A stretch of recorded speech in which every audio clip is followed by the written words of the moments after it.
Okay, so we're going to try to attempt to invite Suzanne in again. I think she's experiencing some technical difficulties. Um, but yeah, as I was mentioning, we're really excited to do this last round of our live chats with our practitioners. So hopefully it'll work with Suzanne and she's able to join us. This is such an exciting topic. We'll be exploring how to decode emotions in your body, what emotional flooding means, and how to find out what your soul purpose is. So just looking to get Suzanne to join, but okay. Oh my God. So much fun. Thank you for bearing with me. No worry. Had to change some setting things, so here we are. It's okay. As I was mentioning, technical difficulties always happen. I think you need to, switch. But second time around, we made it work, which is great.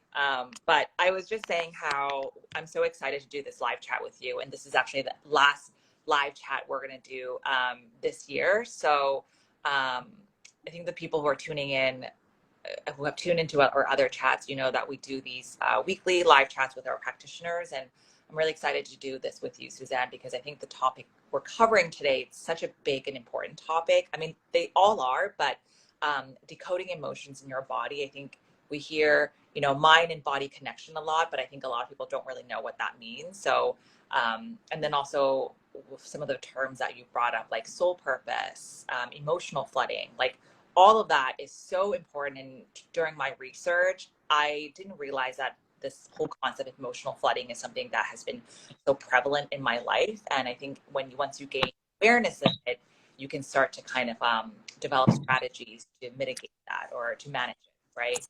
So while you get situated, I'm just going to do a brief introduction of you so everyone knows who Suzanne is. Suzanne spent 27 years in a career in cardiac intensive care and retrained to become a massage therapist and Reiki master, adding cranial sacral therapy, color touch, mind-body energy balancing, and applied kinesiology. She began to witness trapped emotions, cellular memories, and past life residues in physical bodies, including her own, which led her to practices for deciphering and releasing echoes of these phenomena. It's super powerful. Really love to dive into that with you further. She now helps her clients accelerate their innate capacity to get unstuck and work with corporates and individuals, focusing on self-care, massages, and the metaphysics. So welcome, Suzanne. This is such a pleasure to do this with you. Before we begin, maybe can you share a little bit, in short, what made you decide to go from, a long time career in cardiac intensive care to becoming, an energy healer, a massage therapist, and Reiki master? Well, thank you for asking, and thanks for having me here today. In that course of time, those 26 years career, I learned a lot, and I'm very grateful for that experience. However, I was changing as my career was going on, and I could see that our Western medical system, such that it is currently, is really awesome at doing certain things. However, the part about what happens when people go home and what happens when the system doesn't have the answers for people. So I was really questioning what else can be done and what can people do proactively to keep themselves out of the hospital, because as wonderful as it is, you don't want to be crashed and burned and then have to land in a place and then they kind of try to glue you back together and then off you go again. So I got really interested in the proactive part of it. And through the first thing that I actually started studying was the Reiki in 2000. And that was just a teeny tiny little opening into, whoa, there's people out here that know things and I would like to know more about this. So it kind of built up gradually. But also when I was a kid, with my older sister, that we shared a bedroom, and she would say, "Oh, Suzanne, oh, my neck hurts. Oh, I have a headache. Can you just rub back here a little bit?" And I'm 10, 12 years old. I didn't know anything. So I would just rub her a little bit and then she felt better. And I was like, oh, okay, well, obviously anybody could do that, was my thinking at the time. So I'd always had an interest in, sheesh, like I can do stuff with my hands. But back then in Northern Alberta, and in the late 70s, that wasn't a thing. I'd never even heard of a massage therapist. So it wasn't even on my radar to even consider that. So I just went down that, the path of getting the training and starting to work in the hospitals and clinics, and that's how I ended up there. But then it was like a full circle type of thing to just come back to what it was that I felt everybody knew, but apparently lots of people didn't know. So that got me interested in, well, let's get this into a formal way. So I continued working part-time at the hospital while I was doing the massage training. And then eventually was just like, yeah, no, this is where I belong. Wow. So amazing. yeah. That makes me so when people feel like, they finally found their calling or what they're meant to do. So you offer a service called, I want to get the name correctly, Decoding Emotions in Your Tissue. That's so interesting. What does that mean and what does that entail? And can you say a little bit more about what the mind-body connection is? Sure. Okay. Thank you. So, decoding emotions in your tissues, it stemmed out of me doing work on people's bodies with my hands on for many, many years. And I was noticing patterns. And so it was like, well, why is it that so many people have pain and tension like here, and headaches and low back? Like, why don't people's calves give them more problems, or an elbow? Like, yeah, they do a little bit, but that's not the common experience. So I started, researching and digging into that. And then I was realizing that it's like, okay, what I'm learning is fitting very well with this person's attitude, the things that they're saying, and the stressors that they have in their lives. So it was like, okay, there are patterns here. So then it became, okay, so the body is speaking to us in a symbolic way. So give me a system so that we can so I can roll this back to people to help them understand that a big contributor about what's going on in their physical body is what's happening between the ears, in a gentle and kind way, and not just my opinion. So there's tons of awesome authors and research that's been done out there that support all of this.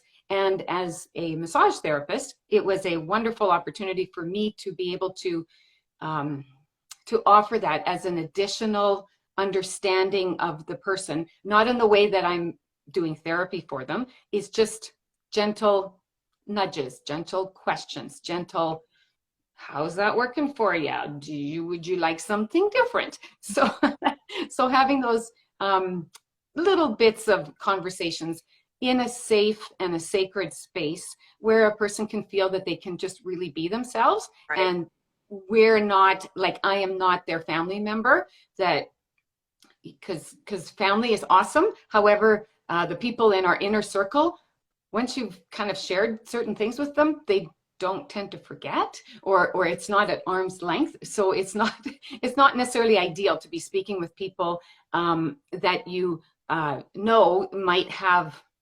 they'd have some skin in the game. They have a reason to keep you being the same way as you were before, and yet you feel that you need to change. So it's just offering that additional thing. So just to put it in a nutshell, for the decoding emotions, it's a conscious appreciation of our body's messages, whether that's pain or spin cycle kind of emotions, downside emotions. So it's a conscious appreciation rather than just, I don't know, everybody does it, or I never stopped to think about it. So bringing it to conscious awareness, and then also gentle release of those energy patterns that are keeping you stuck with that and in your physical body. Yeah, the physical body is the cool link here that I really appreciated, because it was almost like, okay, there's the world of Reiki and the energy work, and then there's the physical stuff. But what I was seeing is that, like, you can't separate them. And that's what I really would hope to accomplish, to have people understand that the body is speaking to us, and it's just decoding the message with the symbolic ways that we can start to hook onto it. And another big piece of that is our language, the words that fall out of our mouth, because those are not accidental. Yeah, that's a really good point you brought up about being more mindful of how we speak. I think, like I'm sure everyone here has heard that term, like law of attraction. And I mean, I think the premise is like, everything that from your thoughts you release, your actions to even the way you speak, it's like you're speaking out your reality, because it kind of all stems back to what your belief systems are. And obviously your action and the things that you do, it's a reflection of what you believe. So I think that's a really good point of like being more mindful of like how you speak to yourself, what you say about your reality, and like what you say about your life and who you are. It's really interesting you brought up sort of like, the connection between the mind and body. This kind of leads me to my other question, is like this concept of like emotional flooding. I think most people probably don't really know what that is. Can you share a little bit about what that is, and strategies we can mitigate it or manage it? For sure. Yeah, cool. So yes, just a simple visual analogy would be if you've ever played with a beach ball and you have it in the pool and you're taking that ball and you're stuffing it under the water. And so on the surface, you've got that ball underneath and you're just standing there very still. Somebody might look at you and be like, oh yeah, she looks really calm. She's got it all together. This is good. But you're standing holding that ball underwater. So as you're holding that underwater, it's tapping off some of your attention and some of your energy and keeping you kind of, you have to focus a little bit on it. Otherwise, as you know, if the ball slips a little bit, it's just going to go and it splash up in front of your face. So having this chronic tension in our body is like holding that ball underwater. So that's the first piece of this, is that this ball that you're holding is diverting some of your energy. So it's draining you in the background every day, just a little bit, if we're trying to hold all these beach balls underwater. And what's fascinating is what's inside the beach ball is a whole bunch of what ifs. It's fear. It's holding things in there that we would rather other people didn't see. We're keeping it under the surface. So they're very powerful. And that's also an analogy that below the surface is our subconscious mind. So that then ties into the physical body, because the subconscious mind has to park all of this energy someplace. So it becomes that in your tissue is where this energy gets stored. And so it's kind of like that the body is a safety deposit box for overwhelming emotions. So when we talk about chronic tension and pain that we have and headaches, a big chunk of that is that our body, that safety deposit box is full and it's saying, I can't take anymore. So it starts sending out signals and messages. And we often will take that and say, oh, wow, okay, so I have a headache today, or my back is extra sore today, or my doctor is telling me that my blood pressure is going up, or I get indigestion, that type of thing. So some of it is pain in the muscles and tissues, joints, the fascia, and some of it is in the function of our organs. So like the headaches, stomach ache, irritable bowel, all that type of thing. So there's so many ways that our body is trying to speak to us. So where the issue or the pain or the noise is coming from is very symbolic. It's very important to acknowledge that. However, our system is set up that it's like, oh, you have something going on in your body, you go to the doctor and then they give you something, or they tell you what to do, or you get some tests. And that's awesome too. Don't get me wrong. I'm not saying don't go. I'm just saying once you've done that and you've got it checked out, good. Information is power, so that you're not freaking out and saying, what if my headaches is a tumor in my head or something like that? So perfect that we have this excellent diagnostic system. However, when they tell you, I don't know, I can't see anything going on in there, that's actually awesome. That is giving you a signal that there's other systems out there to consult or to find out more about. And it's not, again, this is not just me. This is a wonderful intersection of a ton of different great resources. So that the whole idea about having this tension stored in our bodies gets to the point where there's certain, either it builds up to a point that it gives us those noise pain signals, or sometimes it's an adrenal reaction. It's hitting overwhelm or freak out. And that, so then there's a physiology piece that I'm going to quickly talk about. So when we get a trigger of something, like you're in a meeting and somebody just says something and it's like, that's not me. And yet you can't say anything about it because it's the situation. So I'm sure you've had it too. We get this surge, and it's just like we get sweaty and heart is palpating, and and it's like that is an adrenal reaction. So that's they even black out. They're like not behaving themselves. Like I've heard people say like I get so enraged, for instance, that I blacked out for that.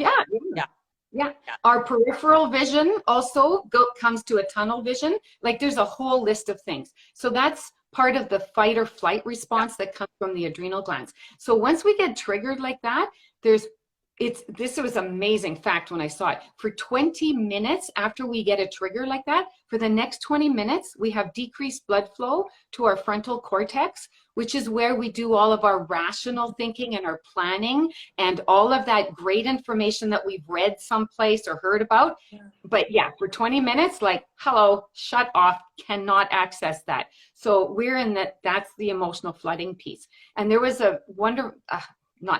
it was a very explicit study that was done that they had mice running in a maze, and the mice were getting shocks through the floor, and they were just random shocks. So the poor mice didn't know, they couldn't see the perpetrator. They couldn't run away from it. They couldn't fight it. So then the mice ended up getting backed into a corner. They found one safe little corner in the maze and they just backed themselves in there. And then it was like, then they turned into, the reaction was stored in their body as freeze, because they had little monitoring electrodes for these mice. So their heart rates went up, their blood pressure went up, their digestion shut down. They were breathing very rapidly, they were sweating, and yet on the surface, they weren't fighting and they weren't running away. So there's fight or flight, but freeze. So freeze is when that emotional flooding comes into the physical body and is just stuck there. And so these are evolutionary ways for us to manage stressors, because if there's a saber-toothed tiger that's running after you, it's perfect that you're doing fight or flight. And sometimes people do feel frozen to the spot, like they just freeze, like literally, but they often got eaten. So then they probably didn't make it much down the road. So the having this freeze reaction, it doesn't show on the surface, and we can paint a smile on top of it and just keep doing our thing and just be like, oh, okay. And because you've got to get through that tough moment. And then our physical body hopes that later on, when you're safe in the cave and there's no more threat coming directly to you, then you can like, whew, that was a close one, and maybe I shouldn't wander so far from the cave, or I should bring a stick, or I should do something different next time. We have time to process it. But in our society, we've gotten so used to, well, the traffic is bad, or it's slippery, or like all these things that we just manage on a day-to-day basis. So we're just used to kind of just storing these things. And then our society measures us by productivity. So the amount that we get done in a day, and then go home and then do a whole bunch of something else. And then you just fall into bed exhausted and do the same thing all over again the next day without an outlet. So to come back to your question of what can we do to mitigate some of that emotional flooding, there's tons of awesome ways. And like, yoga is a fantastic one. It's only been around 3,000, 4,000, 5,000 years, however long. But if that's not possible because it's your daytime and you need some short-term strategies, so what I was going to offer is that there's super simple, no cost type of things. So have we ever heard of, when you get triggered, go for a walk? Like, just don't reply, don't answer and hammer out your next email that's going to tell them exactly what you are thinking, or pick up the phone and just let them have it. Or if it's in your relationship at home, there's those words that go Absolutely. And you can't take them back, and you wish you could. So those are forms of emotional flooding. So if just understanding that 20-minute window, if we can give ourselves that 20-minute window to just get out of Dodge for a little bit. There's ways of doing that, which might be to actually put on your coat and go outside for a walk. Walking is great, is fantastic if you can get into nature, but say you're in your office tower, office building kind of thing, and you can't, I mean, just hitting the stairs, drinking a bunch of water and go to the bathroom, like just walk in any shape or form. So those are simple strategies we can have all the time. And then I'm going to offer one more cool one that ties into Oriental medicine, because we are kind of having offerings more for the Asian community. So this comes from the Oriental medicine, the meridians, the energy lines that we have on our body. And it fits really well in this screen over here, because I'm going to show you right where they are. So there's the kidney meridian in the Oriental medicine is governing the adrenal glands. So that's really important we've already connected that with our adrenal glands. So this point that I'm going to just stand up a little bit, if you want to do this along with me. So you would put your finger at the base of the throat where there's a notch right here, and I'll get a little closer even. Okay. So from here, just let your finger slide down about an inch and a half, and then slide out an inch and a half. So generally under the collarbones, and you don't have to be super specific. You might as well have a broad contact. You don't have to have just a single finger. You can have a broad contact just to be sure that you're on the right spot. So that is called K27, and that is the end of the kidney meridian. And the nickname for it is the alarm points. So if you put a little pressure there, rub, wiggle your fingers around, it's possible to tap here as well. But the point is, if you're touching here and it feels a little bit tender, that's because your body is saying that the smoke detector is going off. That's what this is. It's an alarm point. It's saying if there's tenderness, you are storing tension. So K27, you have them with you all the time, and you have your fingers all the time. So you can have this broad contact. And as I am kind of touching, wiggling, I don't know if it'll show up in the camera, but there's a little bit of pink color that comes up on the skin if you're having your skin exposed. So what that is saying is that on the very basic level, as a massage therapist, we are increasing circulation in this area, and we're moving. Go ahead. I feel tension. Actually, I'm like, yeah, like this side. I'm like, wow, it's definitely feel heaviness. Okay, good that you're tuning into this. And something that's really fun that when I teach this, like for corporate groups, is that, okay, if you're in a meeting and you're doing this, people would be like, she's itchy, like she's having a reaction to lunch, like what's going on? So so you don't have to do it like this. I'm just showing you for the beginnings. It's simple to do something that looks like this, which is having 2 points of contact in the general area. And as we're sitting, and if you've kind of got your hands crossed across your chest, and it's not unusual for people to kind of sit and just rest their hand here. It doesn't have to be a point contact. It could just be resting your hand here. And some of us have a necklace that we could be fiddling with. We might have a scarf. We might just make it that we're having our hand here and we're just kind of tapping a little bit. So this is, you can kind of disguise it in a situation where you could feel triggered, but you can't leave, or you don't really want to show your poker hand. So this K27, the alarm points, just putting a little energy back into them helps to bring down that level of emotional flooding, that fight or flight getting away on you. And yet it's so accessible. And you could coach other people to do this, or little ones, if you've got little ones that are losing their mind kind of a thing, like just having a rub, just being like, it's okay. And even if it gets down to the heart. Almost like I'm telling myself, it's okay, calm down. Like it's like reassuring to do that.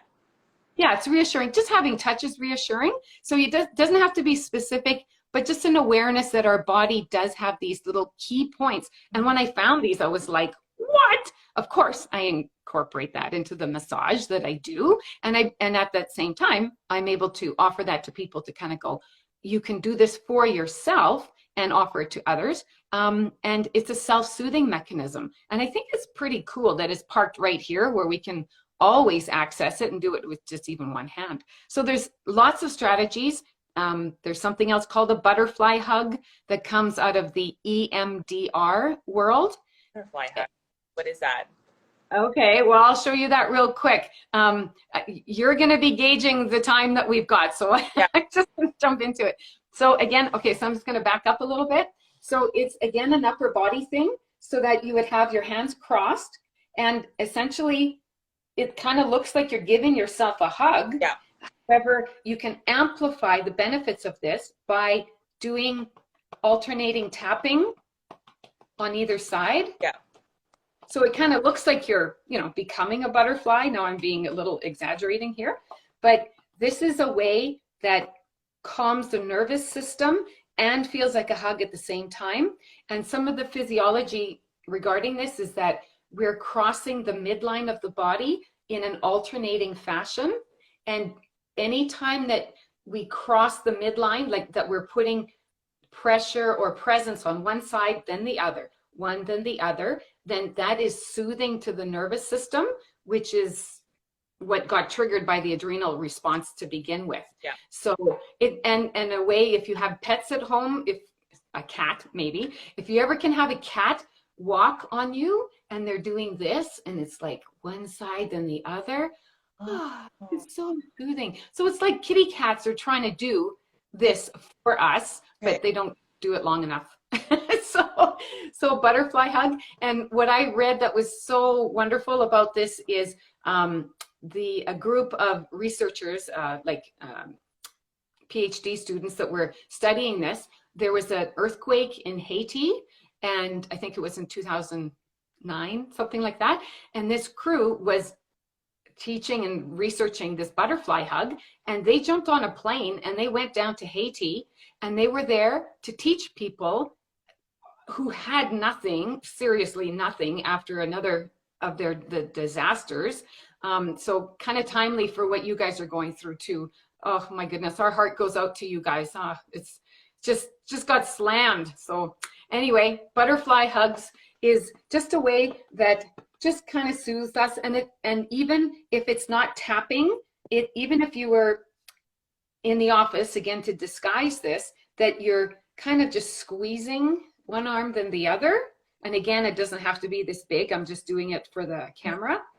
So this kind of thing is just like, oh yeah, right. Okay, I'm not gonna die. I didn't die. I gotta keep going kind of thing. How can I get back down to grounding? Right. So yeah, physiology. So this is on the physical side.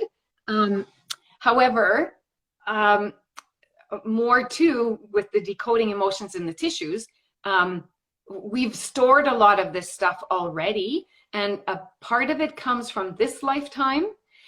And what I've come to appreciate with other metaphysical expansion points of view is that there are cellular memories that we are getting that come, that piggyback onto our physical existence now, that can make us to have things like phobias and exaggerated reactions. Right. And we're like, I don't know where this is coming from. This reaction is out of proportion to what's going on. So that's, I'm getting ahead of myself a little bit here, but it does all tie in because it's carried in the physical, but we can get at it through techniques that get our physical sorted out, calm down, and then we can have further conversations and shift some of the beliefs that are living here but affecting the whole physical body.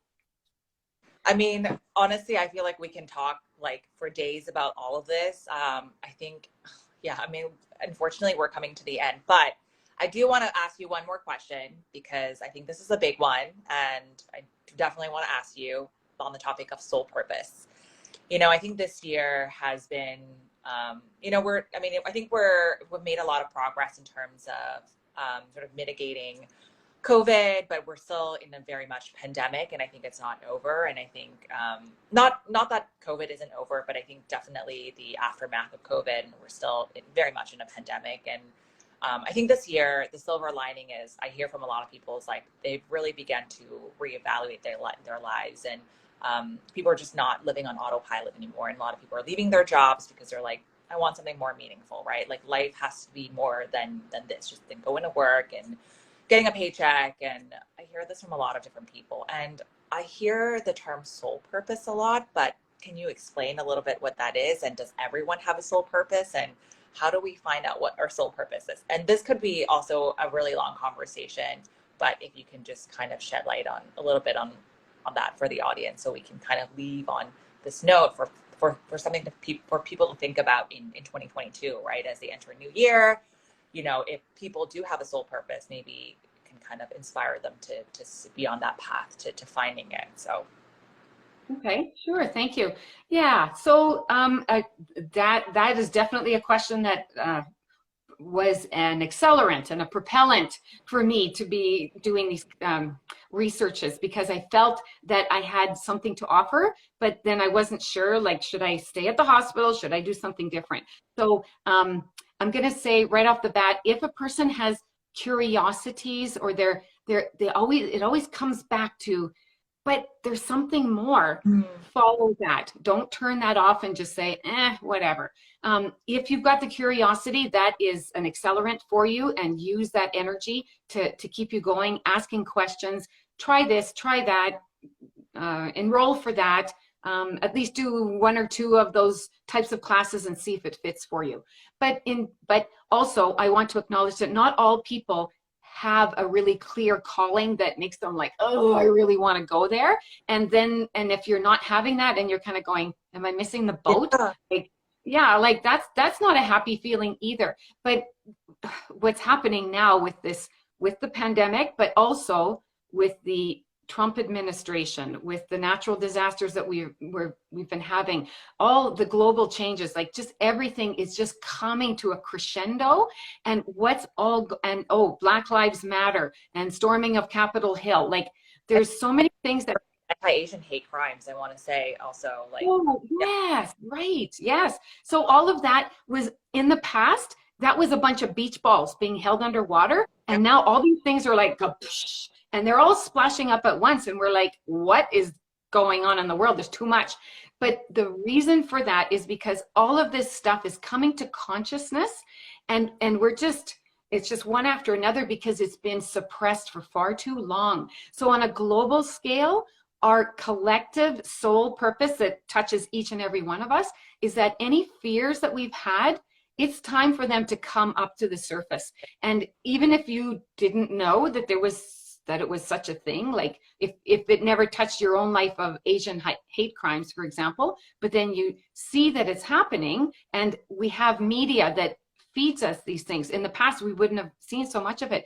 But again, that is all timely and on purpose, that we're aware of it. So this conscious awareness, everything has to start with an awareness that there's a problem or a fear or something's not right. It just, something ain't right. So we have to get conscious awareness of it, and then we can change things. Yeah. And coming at this, it's building all this pressure, because it's time, people, it's go time. So if nothing else, that if you don't have a clear purpose or idea, an idea about your soul purpose specific for yourself, that's okay. It's just bring up the fears, the things that you were fearful of before, such as, oh, but if I do what I really love instead of what my family expects me to do, that's what you're saying is for yourself. The fear is, what if they don't like me? What if I get kicked out of the tribe? What if I'm left on my own? Because then we're super vulnerable. And that's part of the cellular memories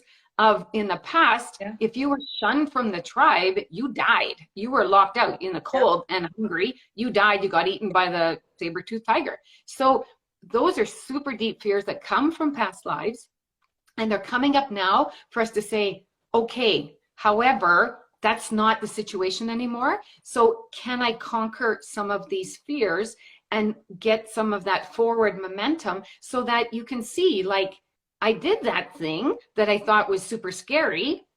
Good job, me. Actually, I didn't die, and let's build on this, or let's broach the conversations with people that we would never have dared to do before, because not only are you doing things for yourself, the fact that you are bringing this out for other people and kind of going, knock, knock, hi, this isn't working anymore. It's not good for you, and it's not good for me either. Can we talk about this? That alone, you're becoming a healer for your life and for others' lives. And so the definition of a healer, and I know we're wrapping up for time here. So this beautiful quote that I saw, a healer is not someone that you go to for healing. A healer is someone who triggers within you your own ability to heal yourself. So that's what I feel my sole purpose is to be able to have people say, this is the thing, I don't like it. It's not working for me, but I don't know where to grab this thing or how to start with it. And then we can start to open it up a little bit and pull out what the fears are and see ways to manage that so that they can get some forward momentum, because it's the person themselves that has to do the changes in their own life, or else it doesn't stick. We can go for sessions and then come home, and if we're living in the same soup and nothing ever changes, that's not a healing. That is, somebody else can't heal for us.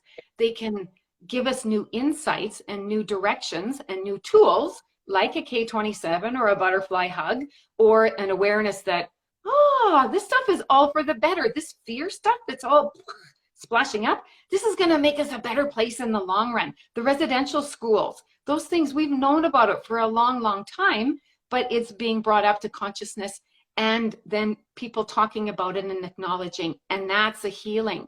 So we can do that on a society level, personal level, global level. So that's why this is so timely to be pay attention. We start with the microcosm, and then what we do to change here ripples out to the people around us, our workplaces, our families, our society, because we can't change the society single-handedly, but we can change ourselves. And if we get less fear, if we live in less fear, that ripples out, and people, you don't even have to tell anybody what you're doing. Just the fact that you get to calm and peace faster, and somebody might come up to you and go, you used to be this person, and now you're not that person. What are you doing? Yeah. What speaker? What's going on? And then you just maybe share K27, butterfly hug. Let's go for a walk. Let's process this. You know, all this fear things is actually positive. We're cleaning so we can do something else. So that's on those multiple levels about healing ourselves and how it ripples out and expands. So wow, amazing. This is, and I think left on a really, important note, and I think everything that you brought up are definitely super poignant and super relevant. And yeah, with that, this is the end of our live chat with Suzanne, but also the last of our live chat for this year. So thank you, Suzanne, and thank you to everyone who tuned in and who continue to support us. We have a lot of exciting new things happening in 2022, which we'll be really excited to share with our community. And Suzanne, as always, I really enjoyed speaking to you, and I'm so glad we got to kind of overcome all the tech glitches and make this work. And I hope you keep safe. I hope everyone keeps safe and have a great holiday season, and have a great 2022 ahead. So thank you. yeah. Awesome. Thank you very much for having me, Diana, and also for what you guys do, that you are bringing more and more awareness for people and giving them actual physical contact points. Physical meaning like in the 3D, but also that it can be virtual. So you guys are doing important work, and I'm so glad that we connected back in July. Yes, amazing. Thanks, everyone. Bye. Thanks. Bye-bye.